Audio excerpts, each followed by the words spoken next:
tous. Alors pour ceux qui ont suivi la première vidéo que j'avais postée il y a quelques mois, donc ce deuxième épisode est consacré à la récolte, pour voir les résultats un petit peu de l'essai de permaculture dans les Vosges.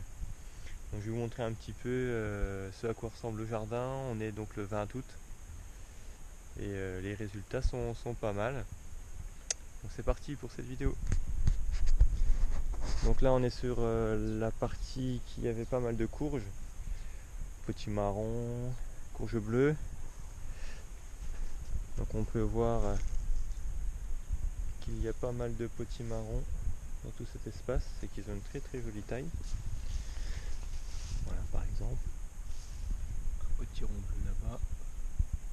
Alors ils sont partis chez le voisin, hein. Ils ont colonisé le grillage et ensuite sont partis de l'autre côté.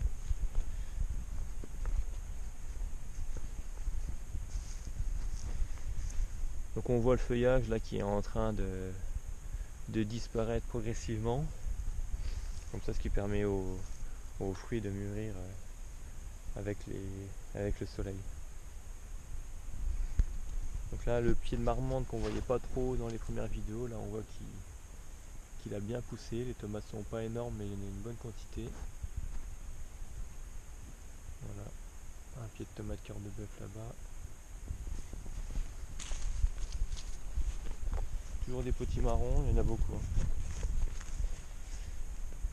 Alors les petites courges pommes d'or qui sont en train de mûrir aussi, elles sont là. Elles ont colonisé le grillage plutôt là-bas. Voilà. Alors les carottes, c'est encore pas le moment de les cueillir, mais bon, on voit qu'elles sont déjà très jolies.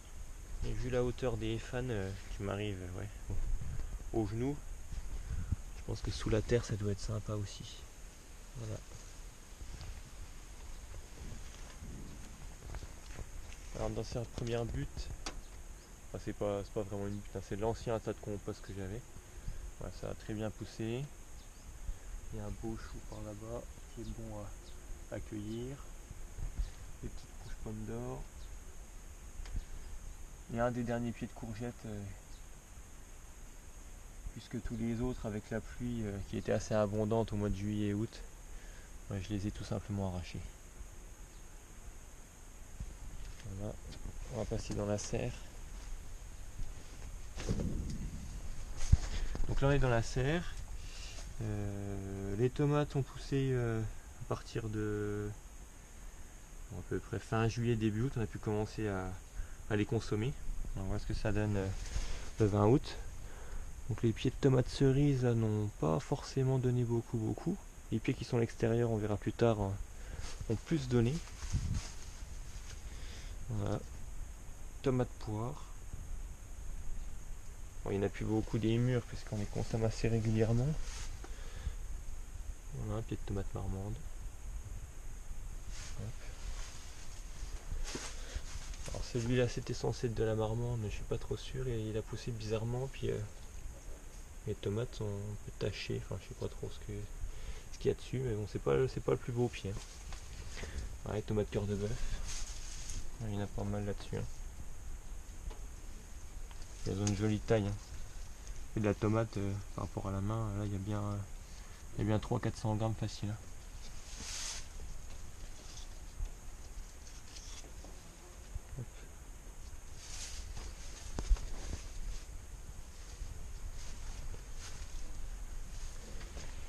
Alors voilà pour la serre. Bon, les résultats par rapport à l'extérieur sont finalement pas plus... C'est pas plus productif dans la serre que ce qui a poussé dehors. On verra un peu plus tard en bas, là, dans la partie du bas du jardin, où ça a vraiment bien poussé aussi. Bon, après c'est sûr que là, il y a eu, malgré le paillage, il y a eu un arrosage par semaine dans la serre. C'était peut-être pas suffisant. Donc on va passer là aux pommes de terre. Donc on voit la paille là qui se décompose tranquillement. Donc on va voir ce que ça donne. On va découvrir en direct si les pommes de terre ont bien donné. Je vais poser celle-là. On va voir ce que ça donne.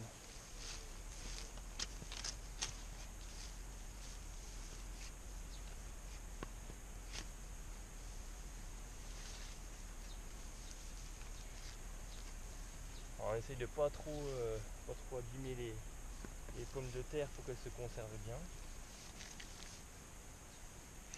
Voilà.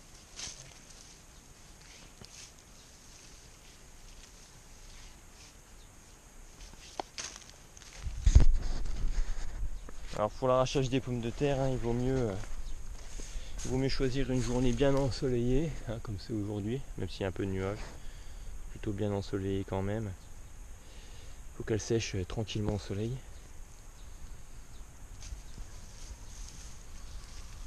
Alors on voit, hein, la terre est encore bien humide alors qu'on est en fin d'été.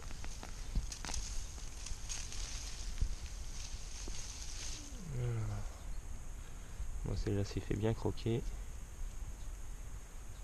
Bof, pas terrible. C'est un peu petit ça. Celle-là ça va, mais.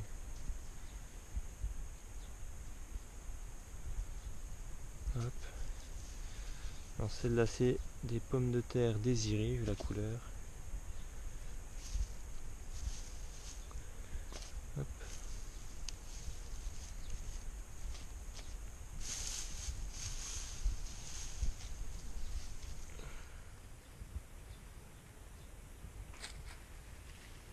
On voit que les fourmis se sont bien installées.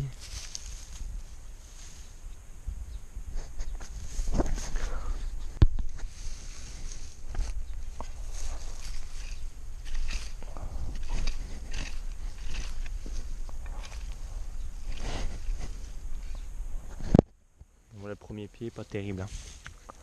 On va enchaîner sur un autre.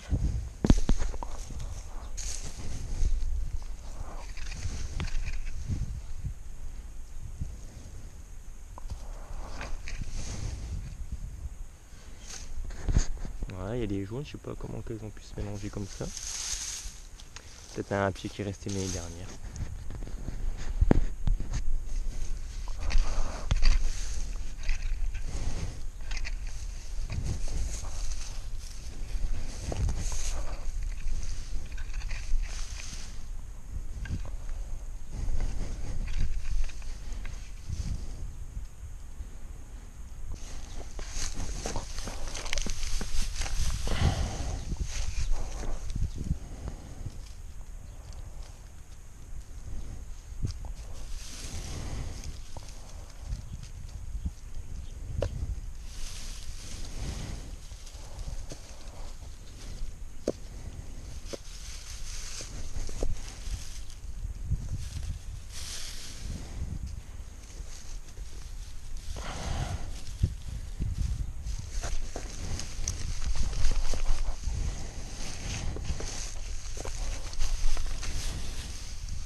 Donc on voit que la récolte est correcte, hein, c'est pas extraordinaire. Je pense que ça a été très humide là. On voit qu'il y a certaines pommes de terre qui sont presque pourries en terre. C'est vraiment pas beau. Bon là on est fin août, hein, donc c'est encore de la pomme de terre presque nouvelle puisque elles ont été plantées très tardivement. Et puis pour la pomme de terre de conservation, on va attendre encore 2-3 semaines avant de les arracher. Allez, on poursuit un petit peu, on verra ça, ce que ça donnera un peu plus en détail à la fin de la vidéo pour les pommes de terre. Donc là on est toujours sur les carottes. Donc on voit que tout le rang là pousse vraiment très bien. Alors celles qui étaient un peu ombragées par les pommes de terre sont beaucoup plus petites. Hein. Bon, ça poussera plus tard. Pas très grave. Les petites fraises là qui continuent à pousser. En fait, il y en aura eu bien sur toute la saison là. Vu que c'est des pierres montantes en plus, avec différentes variétés. Ça aura bien donné en continu. Hop. Voilà. Alors dans cette butte Donc il y a toujours les pommes de terre, mais là comme les fans n'en sont pas fanés, on va pas les arracher tout de suite. On voit qu'il y a les courges pommes d'or là qui ont très bien mûri. On les voit, il y en a une bonne quantité. Hein. Sachant que là il n'y en a qu'un à pied. Bon, il y a bien une quinzaine, peut-être un peu plus de ces courges. Voilà, qui sont là-dedans. Le pied de tomate cerise là, celui-ci pousse beaucoup mieux que dans la serre. Il est pratiquement pas attaché, hein, il pousse comme un petit buisson par terre. Il pousse très très bien, il n'y a pas de maladie. Donc comme quoi des fois, il ne faut pas s'embêter à faire pousser en serre, ça pousse très bien dehors aussi.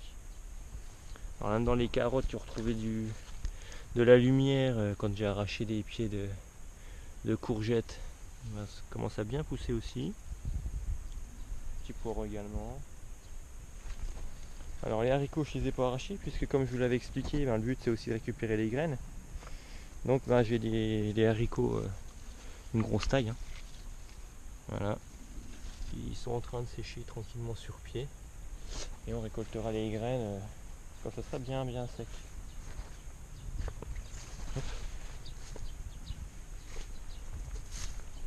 Alors, au passage, on peut regarder aussi les tournesols géants.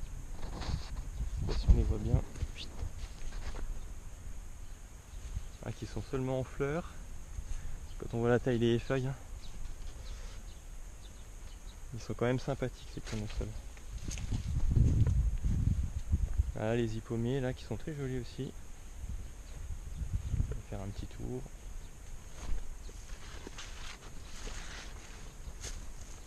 Voilà. Alors le but ici hein, c'était de faire de l'ombre rhubarbe avec ces petits tournesols et puis ce petit tipi de fleurs grimpantes. Et ça a bien fonctionné puisque derrière les rhubarbes qui sont à l'ombre, bah, ça fait déjà au moins 3 fois qu'on récupère les cannes. Et il y a eu un bon paquet de confiture qui a été fait avec. Là, on est à l'autre extrémité de la butte. Il y a toujours des courges hein, qui ont colonisé. Un beau pied de tomate poire. Voilà. Il y a beaucoup de tomates dessus. Elles ont poussé super bien. Toujours des courges. Petits marrons sur le grillage. Puis ça continue à s'étendre.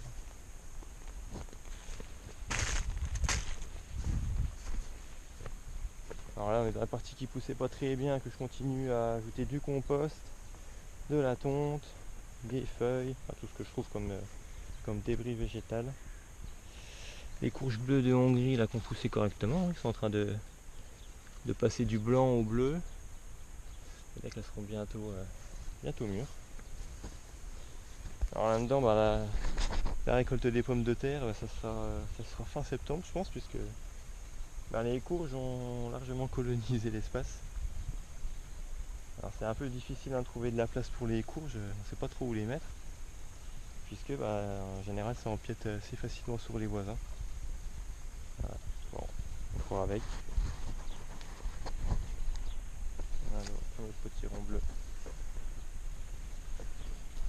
Ah, au passage, on avait mis ici un sac de cookies d'œufs, puisque le pêcher avait attrapé la cloque. Et résultat, et ben, un bon mois après, ben, les feuilles sont toujours en bonne santé. Et là, ça faisait 3 ans de suite que l'arbre il était quasiment mort chaque automne parce que toutes les feuilles étaient très malades. Alors est-ce que c'est les coquilles qui ont réussi à le préserver? Je ne sais pas. Mais en tout cas, cette année, pas de soucis. La cloque a disparu. Donc là, on est dans la partie du bas. Voilà, toujours ces fraises. Les pommes de terre que je vais buter juste après pour voir ce que ça donne. Je vous montre là ces petits pieds d'asperges qui continuent bien de pousser. Voilà, ils se sont bien développés, ils ont été plantés que de cette année. Et on voit que là, il arrive à y avoir 7-8 tiges et ça continue de pousser au pied. Voilà. Alors ici, ce qui aura très bien donné, c'est les poireaux et les carottes. Donc, je vous montre un petit peu. Tout ça, c'est des poireaux d'hiver. Et là, ils sont vraiment déjà beaux. Alors ici, il n'y a pas de paillage. Simplement, ils sont mi-ombre avec les framboisiers. Puisque le poireau aime bien quand même d'avoir un sol assez frais et humide. Et là, les carottes, je pense qu'elles vont être extraordinaires, puisque vu la hauteur des fans, et puis là on y voit qu'il y a quand même de quoi faire. C'est vraiment très très joli ces carottes. Et alors on continue. Toujours du potimarron, des butternuts qui sont par là-dedans. Voilà, ça mûrit tranquillement au soleil. Et on a là-bas.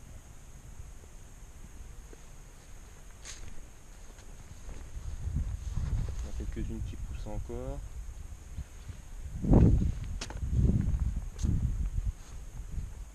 Encore là-bas. Voilà. Alors je vous avais parlé un petit peu de culture étagée, mettre des arbustes ou des arbres fruitiers ou d'autres plants. Donc les épices ont été récoltées, les oignons n'étaient pas très gros mais quand même de quoi manger. Les tomates ont très bien poussé, un pied de marmande. Alors certaines sont un peu abîmées, hein. On voit qu'elles ont craquelé au-dessus là. Bon, ça n'empêche pas que le fruit soit quand même comestible, il y a 2-3 petites parties enlevées quoi. Voilà. J'y ai même replanté ici un petit pied de menthe poivré.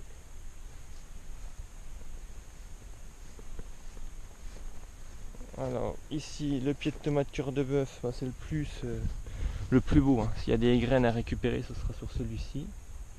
Parce que là il y en a quand même une grosse quantité. Et là pour en avoir déjà consommé 2-3, chaque tomate elle fait environ 400 grammes. Là. Voilà, voilà. Et pour finir, les courges galeuses. Elles poussent aussi tranquillement, commencent à attraper les verrues caractéristiques sur la peau. Voilà. Ah, il nous reste un dernier endroit à voir. C'est donc la butte que j'avais fait mi-ombre. Là vous allez voir que les courges s'y sont développées à merveille. Et je pense que les pommes de terre doivent pas être vilaines non plus là-dessous. On va aller voir ça.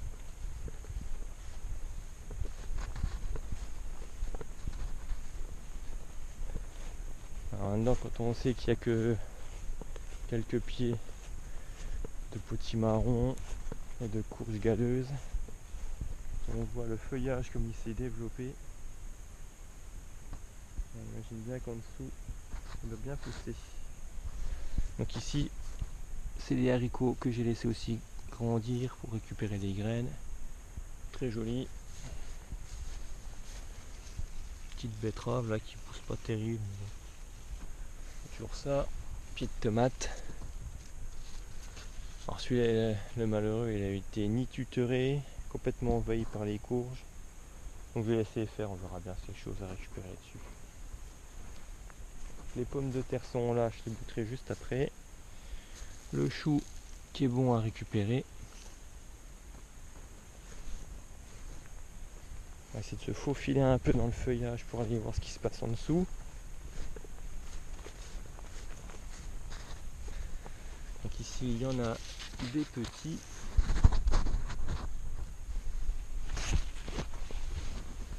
Les plus gros sont un peu plus enfoncés au milieu. Je sais pas si on les verra. Ils sont par là-bas.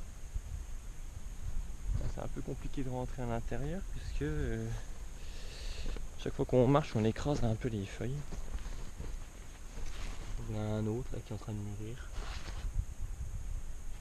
Mais bon, quand on voit la taille des feuilles, voilà, ça pousse vraiment bien là-dedans.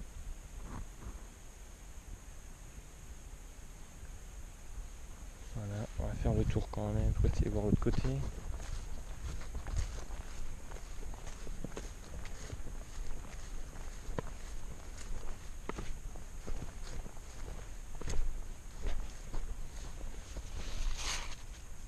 Encore des potimarrons, des courges galeuses.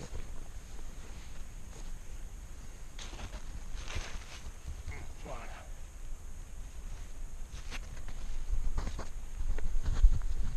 Bon allez, je vais buter quelques pommes de terre à ces endroits-là pour voir ce que ça donne. Donc on est sur la butte du bas, on va voir un petit peu ce que ça donne au niveau des pommes de terre. Donc c'est ce petit arrosoir qui va me faire office de plateau technique cinéma. Allez, c'est parti. Découvrons ce que ça donne là-dessous.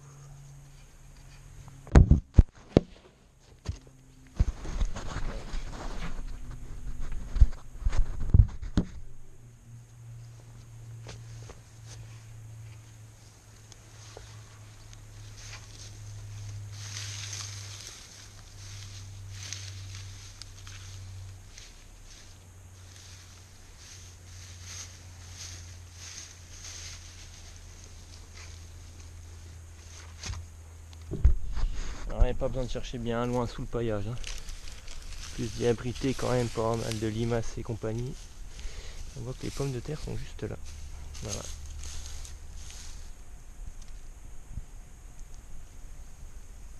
Hop.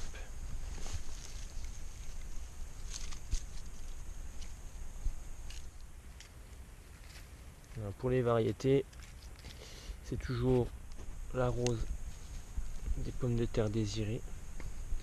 Et pour les jaunes, c'est une variété, je me souviens plus le nom, pommes de terre de Bretagne. Je sais plus trop c'est quoi le nom de la variété, pas très important. Allez hop, au revoir la limace.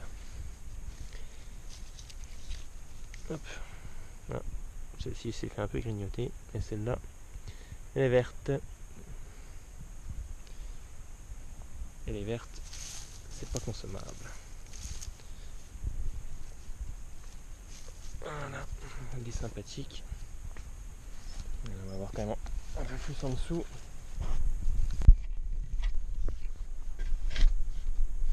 Alors là, je sens direct que je tape dans les bouts de bois qui sont en dessous.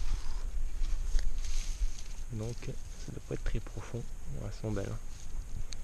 Elles sont très très belles. Là, je pense que si on gratte, le bois il doit vraiment être proche. Voilà, elles sont vraiment superbes.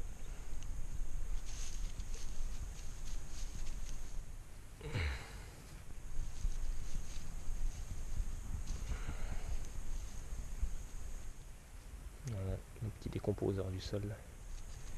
Ils sont là. Allez, hop, on va te laisser tranquille. Allez, j'attaque la suite et on voit ça après.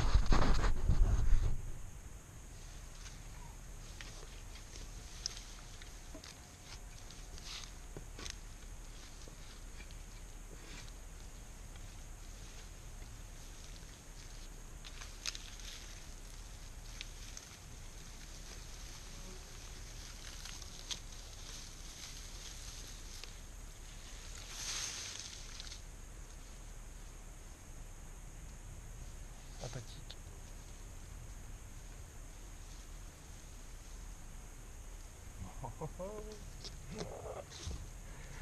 Pas mal.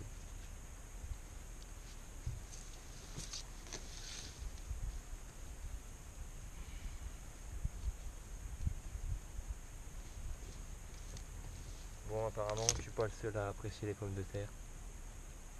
Voilà, c'est le jeu. Faut que tout le monde y trouve son compte aussi.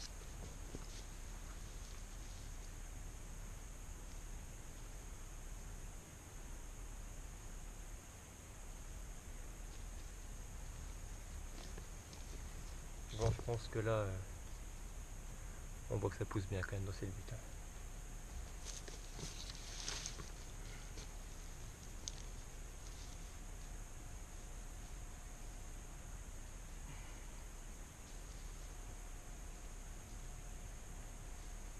Donc là, on voit encore hein, la matière organique qui se décompose.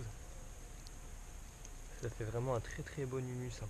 Superbe ça. Ça là-dedans, c'est sûr que ça pousse super bien. Quoi.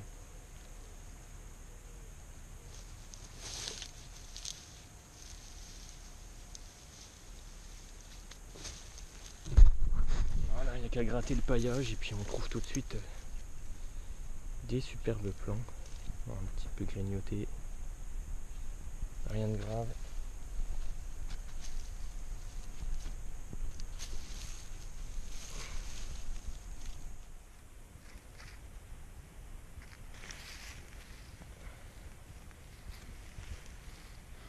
Alors ici en plus hein, c'est beaucoup moins humide. Hein.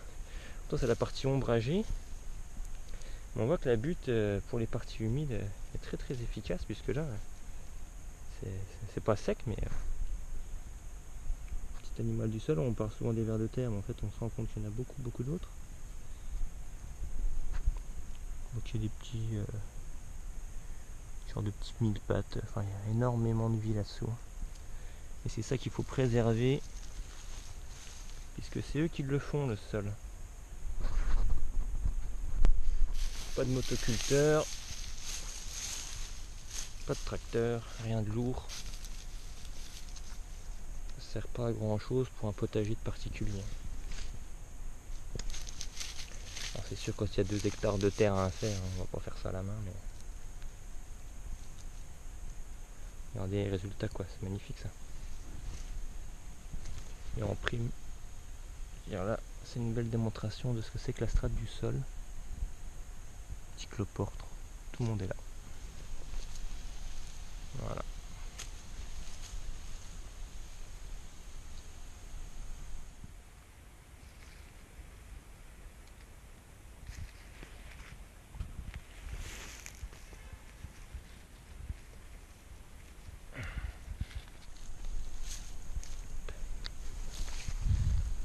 Bon, voilà, hein, là j'ai dû faire à 3 pieds. On voit que la production est quand même super bonne.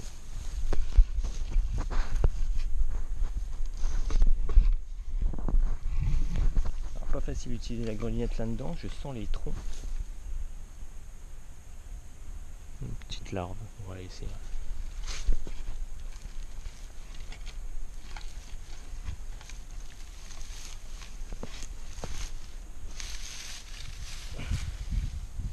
10 000 pattes, il y a de tout là-dedans.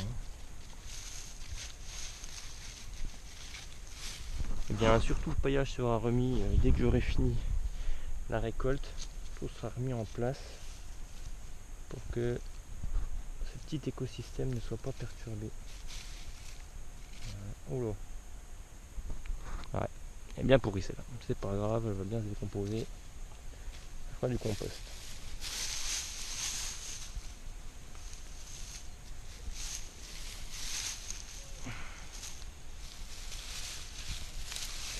Allez, je continue, on se revoit après.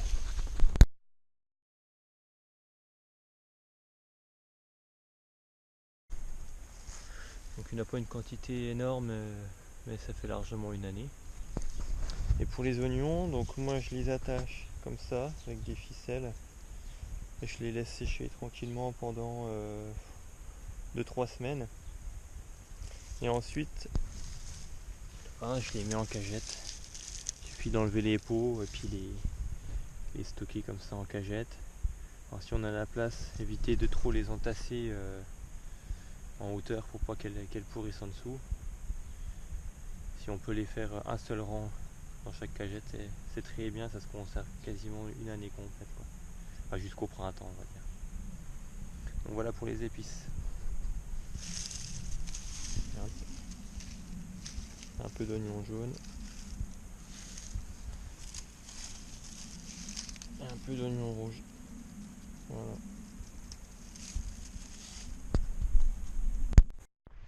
Et voilà, une fois terminé, ça donne ça. C'est prêt pour aller passer à l'étape garage et être consommé au fur et à mesure jusqu'au printemps. Et toutes ces épluchures vont retourner au compost.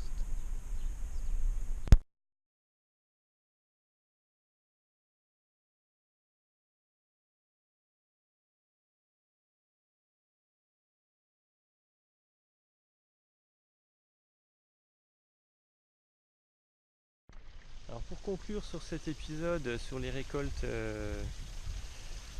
sur l'essai de permaculture dans les Vosges, qu'est-ce qu'on peut dire? Déjà plusieurs choses. Déjà cette année on peut dire que la nature aurait été très généreuse puisque les récoltes sont relativement abondantes, hormis les navets qui ont été assez ridicules, sinon tout a vraiment très bien poussé. Très bien poussé sans bien sûr aucun produit chimique, sans aucun intrant, ni pesticides, ni engrais, ni quoi que ce soit, ni bouillie bordelaise ou autre produit de ce genre. Donc comme quoi c'est tout à fait possible de cultiver sainement ses fruits et ses légumes. Alors est-ce que c'est la permaculture qui a permis ces récoltes correctes? Bon, on peut pas dire ça pour le moment, puisque là je n'estime pas encore avoir fait de la permaculture, hein. C'est pas parce que j'ai paillé mon sol que je fais de la permaculture. Puisque dans permaculture, il y a la notion de culture permanente, de durée, qui est très importante. Alors d'ici à ce que j'ai un sol qui soit redynamisé, vivant, avec tous ces milliards de petits habitants invisibles, je pense qu'il va falloir 6 ou 7 ans pour que tous mes paillages successifs se décomposent et reforment un sol qui soit vraiment fertile. Donc là, il va falloir avoir un petit peu de patience. Voilà. En tout cas, je suis très satisfait d'avoir essayé cette méthode de culture et je pense que je vais persévérer de plus en plus là-dedans.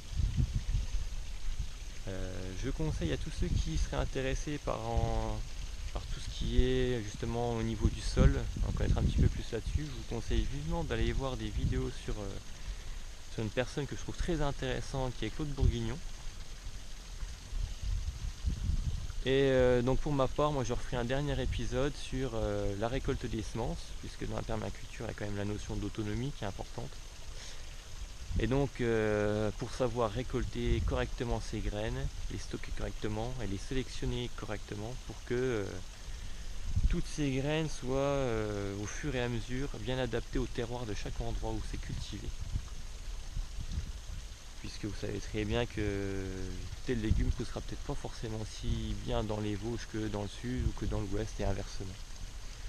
Mais on peut, en sélectionnant correctement ces graines, avoir dans chaque région des choses qui poussent très bien. Donc je ferai un dernier épisode qui sera consacré justement à ça. Allez, sur ce, je vous laisse. Ciao, ciao, à bientôt.